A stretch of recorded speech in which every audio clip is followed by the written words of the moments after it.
Hello বন্ধুরা, কেমন আছো সবাই? আশা করি সবাই ভালো আছে আর আমিও তোমাদের আশীর্বাদে ভালো আছি। সবাইকে শুভ সন্ধ্যা। বন্ধুরা দেখো, আমরা মাসি বাড়ি এসেছিলাম, তো ওখানে ঘুরতে এসেছি এক জায়গায়।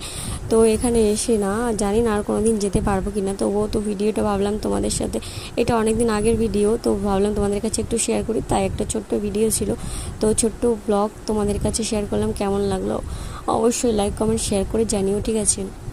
আর এটা আমার সামনে একটা বোন ছিল, বোনকে বললাম একটু দাঁড়া, তো ভিডিও করছি আমি যেহেতু, তার জন্য আমি আর আমাকে দেখাতে পারলাম না। তো দেখো আমার বোন তো ঢোকার জন্য পাগল হয়ে গেছে, বলছে ওই শিব মূর্তিটার নিচে কী আছে দেখবো, তো ও তো ঢুকে গেল। তারপরে দেখো আমার মাসি আর দিদা কী যেন দেখছিল, তো দাঁড়িয়ে ওনরাও ঢুকে গেছে। সবার লাস্ট ঢুকলাম আমি। তারপরে ঢোকার পরে দেখো আমি তো দেখে পুরো অবাক হয়ে গেছি, এত সুন্দর যে শিব মূর্তিটা, এখানে যে ঘরটা এতটা ঠান্ডা না, তার বলার মতো না, মনে হচ্ছে যে এসি বসানো আছে এখানে, ঠিক আছে এই ঘরটাতে।